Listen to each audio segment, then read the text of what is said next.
Hey, yo, what's up? Feels like it's been a minute. Um, but yeah, we're gonna continue off with the triangle stuff from last time. Seems like you guys liked it a lot. 40-ish views on a 17-minute triangle video, but 12 on a biconditional. Sad. Okay. Anyways, so today the main thing I want to talk about is derivation of another special kind of triangle called 30, 60, 90 triangles. But before I do that, I wanted to clarify something in that other triangle video. So in that video, I went off on a tangent and derived the Pythagorean theorem, and I forgot to mention one little detail. It's not important for the video, but for those that were wondering why I didn't do this, and your teacher might have done it or you might have seen it somewhere, right? So I said that before the Pythagorean theorem looked like this, right? A squared plus b squared is equal to c squared. And um, to solve for the hypotenuse, I took the square root of both sides. So when you do this, we got c is equal to a squared plus b squared. Well, c is equal to square root of a squared plus b squared. Um, and I think to be honest with you, in middle school, my teacher or some of my teachers have taught it like this and said this was the Pythagorean, right? But what I'm trying to say is that when you take the square root of both sides, what teachers might have told you to do was you say, okay, no, this goes to C, but you actually have two possible answers, the positive version, which is the one that I mentioned in the other video, and also the negative, okay? So we say C is equal to plus or minus the square root of a squared plus b squared, okay? They usually put this on the left of the equal sign, but same thing, okay? Um, so yeah, I'm including that now, and also that in this context, when you're talking about triangles, these are real things, right? Physical things with lengths. You're uh I implicitly rejected this one, the negative case, because you can't have a negative length, right? So yeah. Um, but that brings up another interesting point because that tells you the power of mathematics, right? Because if I'm telling you that this is the Pythagorean versus the one where you just you take the positive version, um, this one captures more solutions, right? If you're going higher up in math, then uh, you'll you'll see what I'm saying. But here, when you think about it like this, without any triangle context, right? Where so A, B, and C are these are real numbers. Okay. So you could say A, B, and C are real numbers, right? So then that means that, like you could use negative values for this too, right? So like I said in triangles, you don't use negative values, but so if I said, so these are called triples, right? So if I said that ABC, this triple is equal, oh, whoopsies, 3, 4, 5, then this is saying that, oh, when A is equal to 3, 4 is this, and 5. This actually satisfies this equation because how do I know that? This is called the Pythagorean triple. Okay, it has a special property. Okay, but here we could just verify that real fast, right? So if I plug in 3 in here, then we get 3 squared. That's equal to 3 squared, parentheses, and do that, yeah, is equal to 5 squared, right? We can check this. If this is true, then it works, right? So let's do that. So this is 9 and this is 16. Is that equal to 5 squared, which is 25?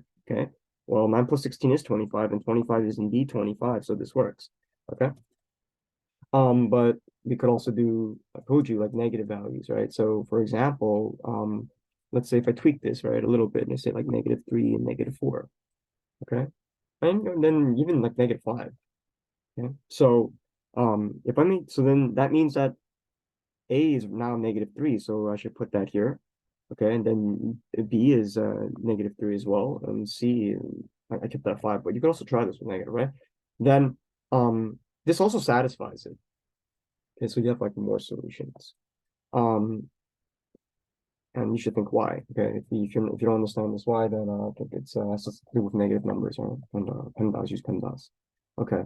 This is also very important because this you know, the whole thing of rejecting when you're square rooting both sides sometimes. So x squared is equal to 4, and you square root both sides. And you might, depending, if you're given a word problem and it's related to the physical world, then you're going to oftentimes reject the negative solution. Okay. From the top of my head, another example I could think about is this that they usually teach this in Algebra 2, but this comes up in calculus and physics, right? It's called projectile motion questions. And maybe I'll create some video on this, but for example, like if you throw something in the air, right? And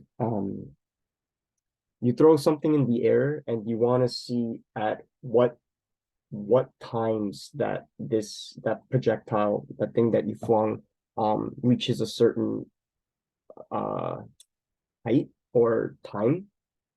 At what time does it reach a particular height? Sometimes you might get a negative value for t, and you would have to reject that because they say, oh yeah, time can't be negative. Okay. And that would depend on the equation, the quadratic that they're using to model that projectile motion. Okay, but hopefully did not confuse you. But yeah, we'll talk about that another time. Okay, great. So now let's get to this, the main thing. All right, so 30, 60, 90 triangles, degree triangles. So what are those things? Okay, so like I mentioned before, right, this is another special kind of triangle. It's common, like the isosceles right triangle. That was a common one. A 30, 60, 90, 90 triangle is a triangle that has angles 30 degrees, 60 degrees, and 90 degrees. Okay. And so technically this is a right triangle too, right? Because it has this. And they'll look like this. Okay, not too bad, not too bad. Okay. So this, let's say this is the okay, not this. This looks more like the isosceles right triangle. Okay, sorry about that. It's gonna look something like this. Let's say something like that. Yeah. Okay. So this is 90, one of them is 30 degrees, and the other one is 60 degrees. Okay. And like the isosceles right triangle case, we're gonna see that the sides will have a certain ratio. Okay. And we're gonna derive that. Okay, so where the heck does this come from? Okay, let's say I copy this and I paste it, okay, and put it on the bottom. Okay, so another way of thinking about that is like you're reflecting across this line. Okay, you get something like that. Okay? When you do this and you do this reflection across this line, you get actually an equilateral triangle. Okay, so let me actually start this from scratch. Okay, so I mean, with an equilateral triangle. Okay, and we know that in an equilateral triangle, this literally means equal sided. Okay, so all the sides are the same. Okay, so we don't know that side. So, you know, like I said, in good old math fashion, if you don't know a quantity, just give it a letter to represent it. So this is x. Okay, and if I'm telling you this is equilateral, then this is x and this is x. Okay, now where's 30, 60, 90 in here? Let me show you. Take one of these angles. We know that in equilateral triangles that these angles are 60 degrees. Okay, I'm gonna bisect this. Okay, I'm gonna bisect this angle, and what's gonna happen actually is that this not only is this white line an angle bisector, but it's also gonna bisect this this other side. Okay, how do you know that? Okay, good question. So Google this. Okay, the reason why this works is the angle bisector theorem. Okay, and like I said in the other video, I told you the most important thing in that video was not even mentioned in the video directly, it was in the description box. Okay, and I said that theorems. Okay, a theorem is it's a math fact that's been proven true. So you just take it for granted, take it and accept it and apply it. So I'm applying that here, okay? So it says, one way of saying that is if a point is on an angle bisector, then it's equidistant. That means equally distanced on both of its sides. Okay, so this is just a special case of that. Okay. All right, great. All right, so if I'm telling you that this is x, right? So like I said, this is also x. This side's also x, right? But if I'm telling you that this, by the angle bisector theorem, that it's equal, this point here, where that white line, right? This is actually going to be a right angle. Okay. And what that's going to do is it's going to make these two sides equal. Okay. Well, if this is x, then and these two sides are equal, then you can find out what each of the left and right sides are. Okay, they're both x over 2. X over 2 here. Whoopsies. We just keep that here. And this is also x over 2. Okay. And by definition of an angle bisector, then that this left piece, I mean both for each of these sides angles, right, are 30 and 30. Okay. So if this is 30 and this is 90, then we can actually solve for the other one. Okay, because we know that the interior angles of any triangle sum up to 180. So it's so this has to be 60. Okay. So there are two 30, 60, 90 degrees triangles. Okay, one here and one there. Okay. All right. So I'm just going to focus on the left one. Okay. I don't know, maybe it's because I'm a lefty or something. Okay, but here. So we know that if this is x, we know this side's x over 2. Now we need to find this one. It's basically that white line. Okay. Well, I said this was a right triangle. So then that means that we can use Pythagorean right here. Okay. Start some Pythagorean theorem. And we can solve for this this missing guy. It's going to be in terms of x though. Okay, so let's do that. All right. So we said that an a squared plus b squared is equal to c squared, where c is the hypotenuse, and c in our context here is x. Okay. And then basically this red guy is one of these, a or b. Okay. And like I've mentioned before, it doesn't matter which one.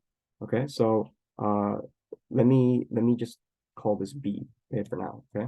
So here, basically, I'm using this version of the Pythagorean, right? If I'm trying to solve for b here, then I'm going to get b squared is equal to c squared minus a squared square root, okay? And square root, and then you reject the negative one, and you're just going to get b is equal to this, okay? So I'm going to apply that here, okay? Okay, great. So this just basically means you take the hypotenuse, so here it's x, and square that, and then you take the other side, which is x over 2, square that. I should put this in parentheses too, okay? And then you subtract them. And then you take the square root of this, okay? And this is equal to the question mark, okay? Yeah, this is a little weirder than the other one, okay? But just trust me, it works, okay? But just follow along, all right? Now let's simplify this inside. X squared, that's just x squared. And this is just x over 2 times x over 2, right? You just multiply fractions, you get x squared over 4. And we keep the square root, okay? I want to combine these. These are like terms, right? So technically there's a 1 in front here. Well, a more convenient way of saying that is use 4 over 4 because there's a 4 in the other one.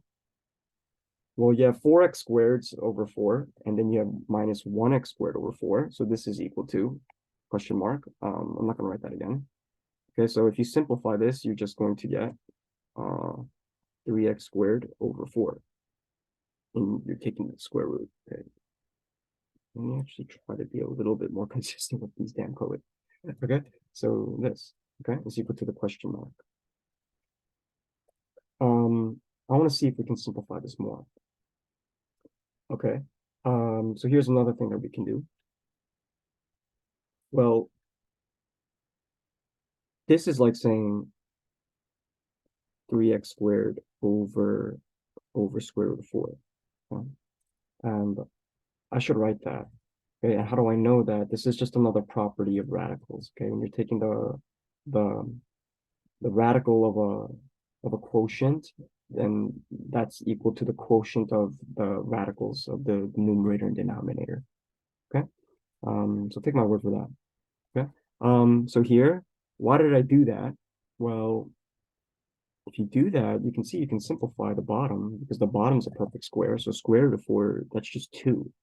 Okay. And then the top is square root of 3, x squared. And then, like in the other video, we said this is another property of radicals, right? The product of the product, radicand product property. Okay. So here you can split up the radical into this. Okay. So you're just going to get radical, whoopsies, so square root, right? And that's just radical 3x. Okay. And you could write this as x square root of 3. So let me just write it like that. Okay. Actually, I'm going to write it like this because I think that's how they usually see it when you Google it. So square root of 3 here, and then the x here.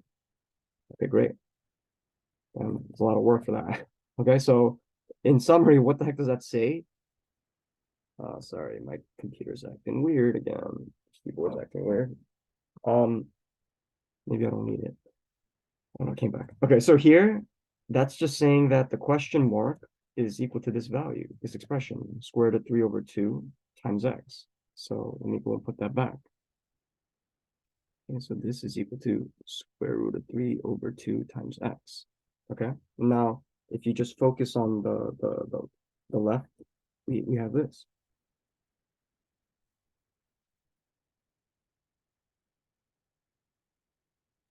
Chill, okay. Yeah, that. Okay. All right, so now let's look at this carefully. Yeah, these numbers look kind of weird. They're a little hairy because there's fractions in here. Okay. If you Google this, they'll actually not have it in this hairier form, but in a nicer form without the fractions. Okay. So how will they usually present it? They'll show you like this. Well, I can scale this, right?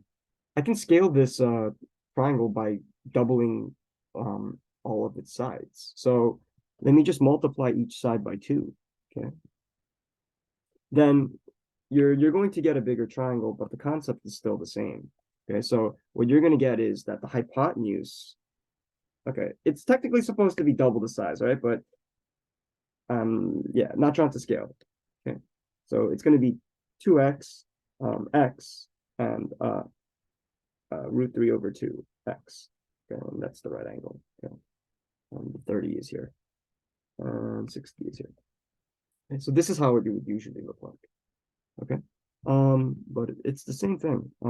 So let me just erase this one and analyze this just a little bit. Okay. So if you're looking at this and viewing these, you could view these as you could view the fraction and the radical and stuff as a coefficient, right? As a scalar. So this is like 1. Right? This number is like saying 1/2 x, and this is like saying square root of 3 over 2x. Okay, and 1/2 is like 0.5 x. So this is saying that if the hypotenuse is x, then this value, this is the side opposite the 30-degree angle here. This is actually going to be half the hypotenuse. And then similarly for the 60 degrees, this side's going to be slightly bigger, okay, and it's going to be whatever that value, square root of 3 over 2. Okay, this is going to be, yeah, it's going to be bigger than 0.5. Okay, and then you can of course now get questions on this, and you'll have like a bunch of these questions are like, oh yeah, if x is equal to this, or like find the dimensions of the side lengths of this rectangle. But here we derived it. Okay, hopefully that's making some sense. Then let me just look back to see if I covered everything here. Oh yeah, so I forgot to mention this one. So from last time, isosceles triangles solving. Okay, so remember how I told you, like, and I just said it like a minute ago, that I'm just deleting this part, that you'll be given, they'll tell you it's isos right triangle. Okay, and I said that this is x and this is x. The dimensions of this thing look like this, right? Okay. And if I told you what x is, so if I say if x is equal to 5, then you can find everything else. Right? And this one is that's pretty easy, right? Another variation of this question that they can ask you is, what if they tell you that not like if they give you another isosceles right triangle. So let me use this as a guide. Okay, like let's say if they give you another isosceles right triangle. So I'm telling you this is isosceles right triangle, and I tell you that this is 5. Okay, then how would you get this? Okay, so let's do an example of that now, and similar reasoning, like algebraic reasoning, can be applied to this question too. Okay, if you know that it's isosceles right triangles, then you can say that these sides here, this is, we don't know, it's x and this is x. Okay, and don't be confused because this is not the same x as in this one, right? If I could just use y, it's the same thing. Okay, and then you can use, so one way of solving this is you can use Pythagorean theorem. So like if I said, so by Pythagorean theorem, this has got to say that 25 is equal to y squared plus y squared. Okay, and then you combine like terms. So this is 2y squared is equal to 25, divide by 2, and then square root, you get y is equal to 25 over 2, like this. I'm not skipping steps, right? Well, square root of 25 over 2 after you reject the negative. Okay. And then you could, if you want, you can clean this up by using property of radicals, I said, with the fractions. So this is like saying radical 25 over radical 2, and this is equal to 5 over radical 2. But depending on when you see this in algebra 2, there's this thing called simplifying, rationalizing the denominator, and they don't like this. So you could also, so they don't like it when the radicals are on the bottom. So you could multiply the top and bottom like this and get 5 root 2 over 2. Okay, so that's another way of saying this answer. Okay. Another way of viewing this is if you, so let's reset, right? If you know that this is isosceles right triangle, and you know that these ratios, right? So let's see if we can solve another way. Okay, let me create a ratio, a fraction of these two. Let me put the hypotenuse as this, and over one of the sides, x, right? Well, x over x is this goes away. This is root 2. Okay. Well, why did I do that? Well, you can apply that here, right? Because it's saying that if you take the ratio of this 5 over y, then you should necessarily get root 2 in this because it's isosceles right triangle. Okay, and when we derived it, that's the beautiful thing about math, right? Like you're generalizing for all cases. So here you do 5 over y, and we know that that ratio has to equal root 2. Okay, and now we can solve for y. Okay, so you multiply both sides by y and you divide, you're going to get that y is equal to 5 over root 2, which is the same thing as what we got before here. Okay, so this checks out. Okay, all right, so just 2 ways that I thought of right now. You can solve this. Try to apply this here. Okay, if you're giving questions, and try to make some numbers up yourself. Like say, oh, if I'm saying, if you're given a 30, 60, 90-degree right triangle, and you're given one of them, can you find the other sides? Okay. All right. Yeah, try that. Okay. And yeah. And like always, hope you guys have a good week, and hope this video is not too long, but watch it. Yeah, I'm rooting for you, so keep working hard, and see you.